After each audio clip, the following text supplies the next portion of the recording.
जय हिंद आप सभी को। आज हम जीके के कुछ इम्पोर्टेंट क्वेश्चन को करेंगे जो एग्ज़ाम के पॉइंट ऑफ व्यू से बहुत ही इम्पोर्टेंट है, जो बार बार एग्ज़ाम में पूछे जाते हैं। तो आइए हम स्टार्ट करते हैं। फर्स्ट नंबर क्वेश्चन है, मेसोपोज के ऊपर स्थित है और यह एक ऐसा क्षेत्र है जहां ऊंचाई के साथ तापमान बढ़ता है। इसका राइट आंसर हो जाएगा थर्मोस्फियर। दूसरा नंबर क्वेश्चन है, ओजोन परत जो पराबैंगनी विकिरण को अवशोषित करती है वायुमंडल की निम्नलिखित में से किस परत में पाई जाती है। इसका राइट आंसर हो जाएगा समताप मंडल। तीसरा नंबर क्वेश्चन है, वायुमंडल के अध्ययन को क्या कहते हैं। इसका राइट आंसर हो जाएगा मीटियोरोलॉजी। चौथा नंबर क्वेश्चन है, पृथ्वी के वायुमंडल के किन दो गैसों का प्रतिशत सबसे अधिक है। इसका राइट आंसर हो जाएगा नाइट्रोजन और ऑक्सीजन। पांचवा नंबर क्वेश्चन है, दी गई वायुमंडलीय परतों में से किसका वायु घनत्व सबसे कम होता है। इसका राइट आंसर हो जाएगा बहिर्मंडल का। वायुमंडल के ऊपरी भाग में ऑक्सीजन के 3 परमाणु युक्त एक अणु पाया जाता है। यह एक परत बनाता है जिसे डैश कहा जाता है। इसका राइट आंसर हो जाएगा ओजोन। मानसून शब्द डैश से उत्पन्न हुआ है, अरबी शब्द से। वायुमंडल परत किस परत के ऊपर है, तो इसका राइट आंसर हो जाएगा तापमंडल। वायुमंडल की कौन सी परत उल्का पिंडों के जलने का अनुभव कर सकती है। इसका राइट आंसर हो जाएगा मेसोस्फियर। वायुमंडल में कार्बन डाइऑक्साइड की सांद्रता लगभग डैश है, तो इसका राइट आंसर हो जाएगा 0.03%। 11 नंबर क्वेश्चन है, हमारे वायुमंडल की सबसे ऊपरी परत है, यह तापमंडल से 10,000 किलोमीटर तक फैली है। इसका राइट आंसर हो जाएगा वायुमंडल। वातावरण में सबसे ज़्यादा ओजोन का संकेंद्रण कहाँ होता है। इसका राइट आंसर हो जाएगा समतापमंडल में। बैथोलिथ एक प्रकार का है, इसका राइट आंसर हो जाएगा आग्नेय चट्टान। कौन सी पर्यावरणीय घटना को कृत्रिम रसायन क्लोरोफ्लोरोकार्बन से जोड़ा गया है। इसका राइट आंसर हो जाएगा ओजोन 6। सबसे प्रचुर मात्रा में मौजूद दुर्बल गैस कौन सी है। इसका राइट आंसर हो जाएगा आर्गन। 16 नंबर क्वेश्चन है, डैश में ओजोन की उपस्थिति सूरज की हानिकारक पराबैंगनी विकिरणों को पृथ्वी की सतह तक पहुंचाने से रोकती है। इसका राइट आंसर हो जाएगा स्ट्रेटोस्फियर। स्ट्रेटोस्फियर निम्नलिखित में से किसे सामान्यतः ओजोन छिद्र कहा जाता है। इसका राइट आंसर हो जाएगा समतापमंडल को। असम की जलवायु को डैश के रूप में वर्णित किया जा सकता है। इसका राइट आंसर हो जाएगा उष्णकटिबंधीय मानसून वर्षावन जलवायु।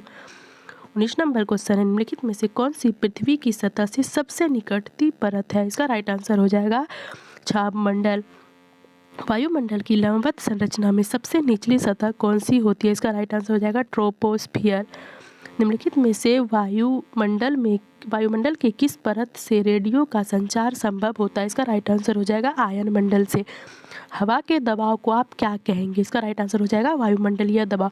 निम्नलिखित में से कौन सा पड़ोसी देश पाक जलडमरू मध्य और मन्नार की खाड़ी द्वारा निर्मित समुद्र के एक संकीर्ण चैनल के द्वारा भारत से अलग होता है। इसका राइट आंसर हो जाएगा श्रीलंका। निम्नलिखित में से कौन सा जलडमरू मध्य आर्कटिक महासागर को प्रशांत महासागर से जोड़ता है। इसका राइट आंसर हो जाएगा बेरिंग जलडमरू मध्य। निम्नलिखित में से कौन सा जल स्रोत ऑस्ट्रेलिया को न्यूजीलैंड से अलग करता है। तो इसका राइट आंसर हो जाएगा तस्मान सागर। लोम्बोक जलडमरू मध्य किन दो द्वीपों के मध्य स्थित है। इसका राइट आंसर हो जाएगा बाली एवं लोम्बोक। सोंडा जल संधि दो द्वीपों के बीच स्थित है, उनमें से एक जावा है और दूसरा द्वीप कौन सा है, तो सुमात्रा। 8 डिग्री चैनल निम्नलिखित में से किसको पृथक करता है। इसका राइट आंसर हो जाएगा लक्षद्वीप को मालदीव से। इंग्लिश चैनल और उत्तरी सागर को जोड़ने वाले प्रमुख जलडमरू मध्य का नाम बताइए। इसका राइट आंसर हो जाएगा डोवर जलडमरू मध्य। निम्नलिखित जलडमरू मध्यों में से किसी एक में से निकली गई सुरंग यूनाइटेड किंगडम और फ्रांस को जोड़ती है, तो डोवर जलडमरू मध्य होगा। मलक्का जल संयोजक में आने जाने की सुविधा है, तो इसका राइट आंसर हो जाएगा हिंद महासागर से चीन सागर तक। निम्नलिखित में से कौन सा जलडमरू मध्य अटलांटिक महासागर को प्रशांत महासागर से जोड़ता है। इसका राइट आंसर हो जाएगा मैगलेनल जलडमरू मध्य। एशिया की सबसे लंबी नदी है, इसका राइट आंसर हो जाएगा यांगटीसी। निम्नलिखित में से कौन सा देश क्षेत्रफल के अनुसार सबसे छोटा है, तो इसका राइट आंसर हो जाएगा भारत। विश्व का सबसे बड़ा महाद्वीप शेल्फ कौन सा है, तो इसका राइट आंसर हो जाएगा आर्कटिक महासागर में साइबेरियाई शेल्फ।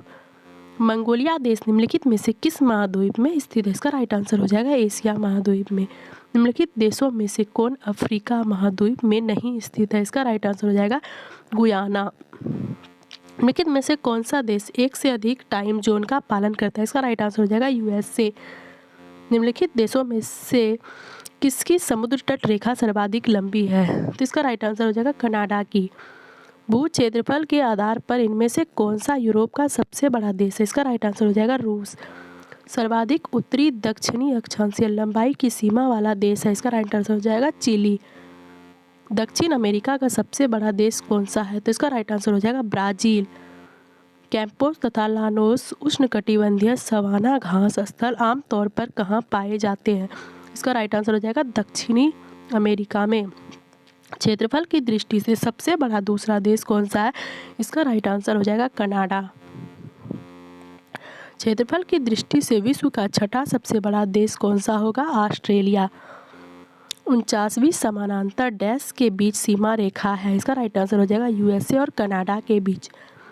किस महाद्वीप को श्वेत महाद्वीप के नाम से भी जाना जाता है? इसका राइट आंसर हो जाएगा अंटार्कटिका। निम्नलिखित में से किस देश का पुराना नाम अबिसिनिया था? इसका राइट आंसर हो जाएगा इथियोपिया। निम्नलिखित में से किस महाद्वीप को अंध महाद्वीप के उपनाम से जाना जाता है? तो अफ्रीका। किस महाद्वीप की संरचना अंग्रेजी के एस अक्षर की तरह? इसका राइट आंसर हो जाएगा अंटार्कटिका। कौन सा महाद्वीप मरुस्थलीय विहीन है? इसका राइट आंसर हो जाएगा यूरोप।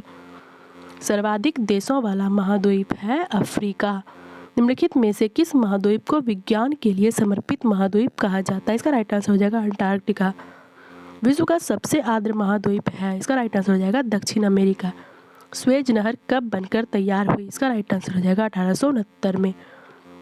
स्वेज नहर के खुलते ही किसके बीच समुद्र यात्रा का मार्ग छोटा हो गया? इसका राइट आंसर हो जाएगा लंदन और चेन्नई। पुनामा नहर किस दो महासागरों को जोड़ती है? इसका राइट आंसर हो जाएगा प्रशांत महासागर एवं अटलांटिक महासागर। स्वेज नहर का राष्ट्रीयकरण कब हुआ था? इसका राइट आंसर हो जाएगा 1956 में। सू नहर निम्नलिखित में से किसको जोड़ती है? इसका राइट आंसर हो जाएगा सुपीरियर झील को ह्यूरन झील से। वो स्वेज नहर जोड़ती है, किसको जोड़ती है? भूमध्य सागर को लाल सागर से। कील नहर जोड़ती है तो उत्तरी सागर को बाल्टिक सागर से। ये हमारा लास्ट क्वेश्चन था। अगर क्वेश्चन पसंद आए, अगर सेशन पसंद आता है, चैनल को सब्सक्राइब कर लीजिए। ऐसे इंपॉर्टेंट क्वेश्चन आपको आगे मिलते रहेंगे। धन्यवाद।